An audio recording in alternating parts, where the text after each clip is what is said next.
আমি রেশন পেয়েছি, লক্ষ্মীর ভাণ্ডারও পেয়েছি, 2 বছর থেকে লক্ষ্মীর ভাণ্ডার পাচ্ছি, তবে এখন আর ঢুকছে না। লক্ষ্মীর ভাণ্ডারের টাকা স্বামীর অ্যাকাউন্টে আসতো। আজ তাক বাংলার মুখোমুখি হয়ে একথা কে বলছেন জানেন?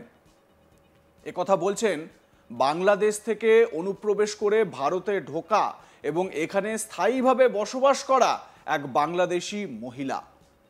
অবৈধভাবে বেআইনিভাবে ভারতে ঢুকে ভারতের আরও স্পেসিফিকভাবে যদি বলি তাহলে আমাদের এই বাংলায় মমতা বন্দ্যোপাধ্যায় যিনি মুখ্যমন্ত্রী, তার দেওয়া যে লক্ষ্মীর ভাণ্ডার, তার সরকারের দেওয়া যে লক্ষ্মীর ভাণ্ডারের টাকা, সেই টাকা চলে যাচ্ছিল বাংলাদেশি মহিলার হাতে। আজ তাক বাংলার মুখোমুখি হয়ে সাফ জানালেন ওপার বাংলা থেকে অবৈধভাবে ভারতে আসা বাংলাদেশি মহিলা। তিনি আমাদের ক্যামেরার সামনে স্বীকার করে নিয়েছেন যে তারা বাংলাদেশি, আর এদেশে এসে তারা অবৈধভাবে ভোটার কার্ড থেকে শুরু করে আধার কার্ড, ব্যাংক অ্যাকাউন্ট সব বানিয়েছে।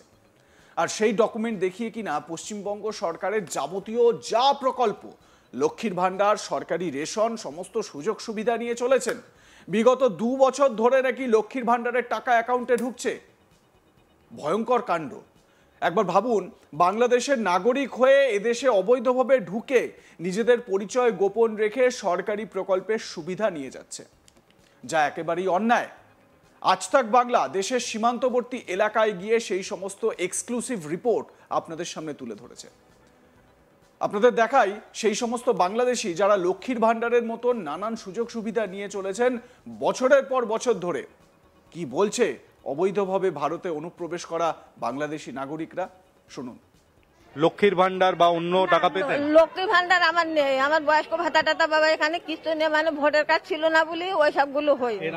আপনারা কেউ পান রাজ্য সরকারের কোনো? হ্যাঁ আমি রেশন পেয়েছি। রেশন পেয়েছি। হ্যাঁ। আর লক্ষ্মী ভান্ডার পেয়েছি। লক্ষ্মীর ভান্ডার পেয়েছি কত বছর ধরে?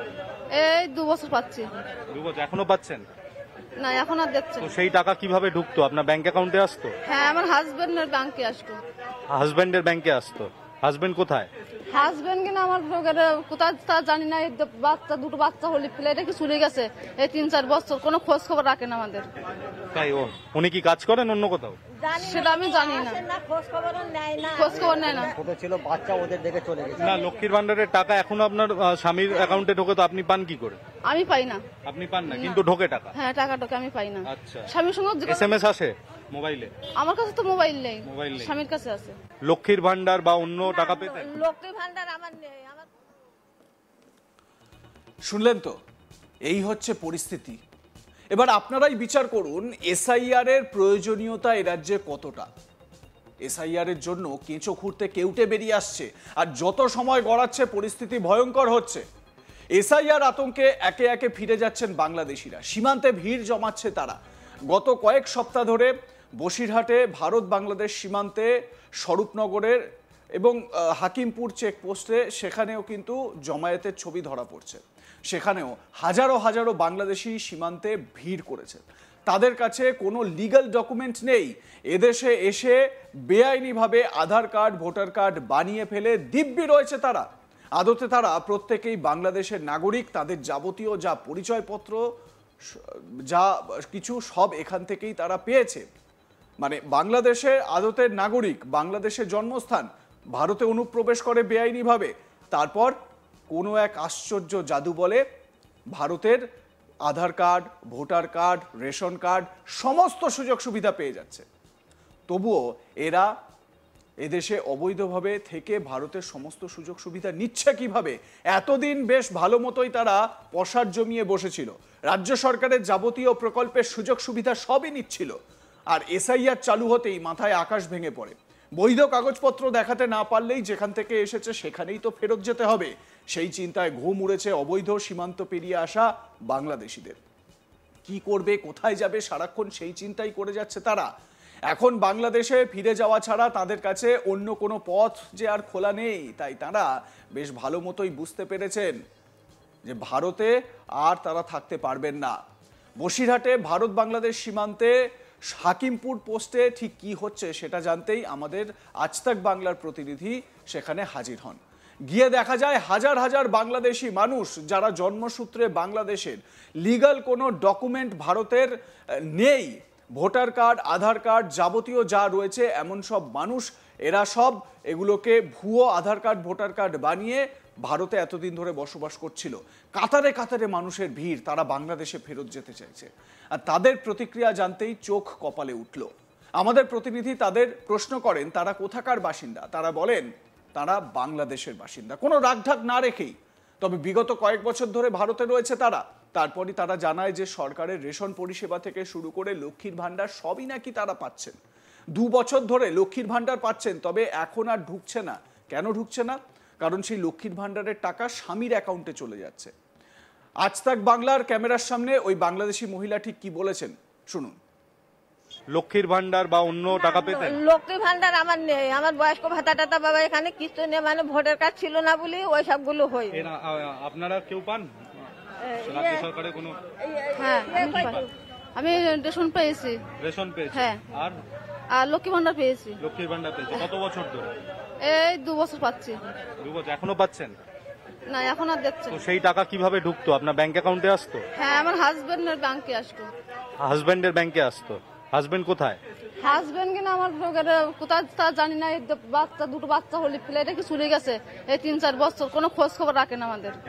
তাই উনি কি কাজ করেন অন্য কোথাও?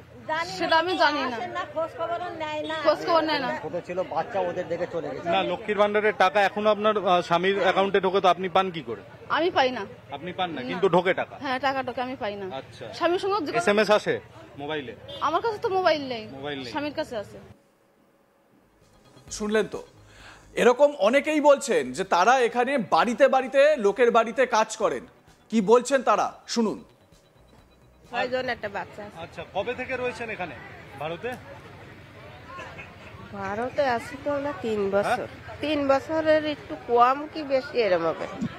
কয়েক বছর না, 3 বছর মানে একটু বেশি কি কম এরকম হবে? 3 বছরের কি কাজ করতেন এখানে? আমি বাসায় কাজ করতাম। আমরা লোকের গরিব বাড়ি? মানুষ। হ্যাঁ। মানে রান্না বান্নার কাজ করতেন? না, ঘর মুছা বাসন। ঘর মোছা বাসন মাজা। কোন অঞ্চলে থাকতেন? দুর্গারাগর। দুর্গানগরে থাকতেন। আর কে আছে পরিবারে? পরিবারে ধরো আমরা 2 জন। 2 জন। এখানে খাওয়া দাওয়া পাচ্ছেন? কোথায়? এখানে? না, আমরা তো আজকে সকালে আইছি। আচ্ছা, আপনারা কখন পার হবেন? ও বাংলাদেশে কোথায় বাড়ি আপনার? কোথায়? আমাদের বাড়ি গ্রাম বুড়িয়াটি, কোথায়? থানা কেশবপুর, জেলা যশোর। যশোরে। আচ্ছা, ওখানে কে আছে পরিবারে?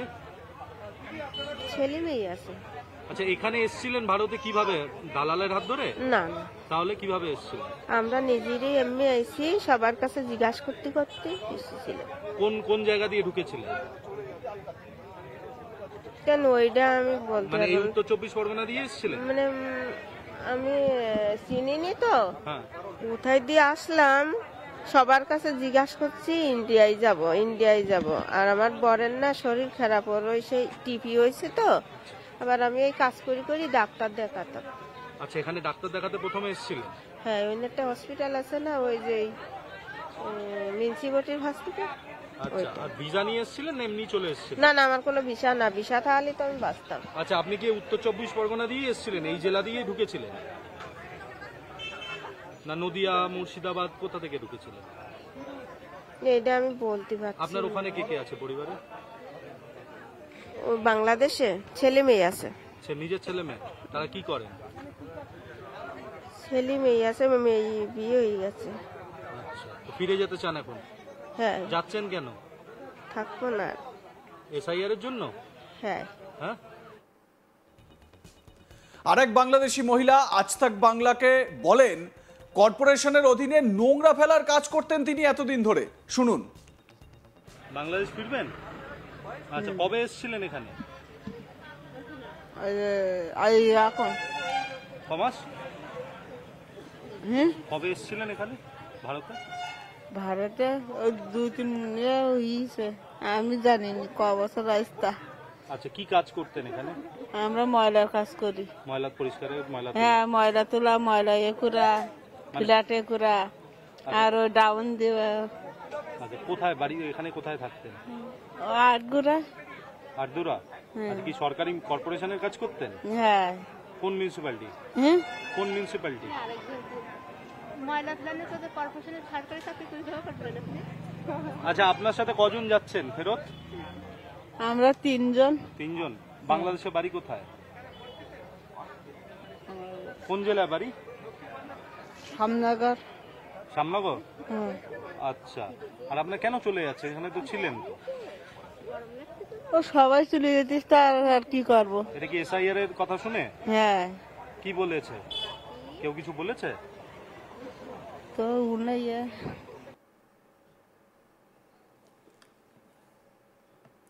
দেখতে থাকুন আজ তাক বাংলা, সাবস্ক্রাইব করুন আমাদের ইউটিউব চ্যানেলটি, বেল আইকন প্রেস করুন নোটিফিকেশন পেতে।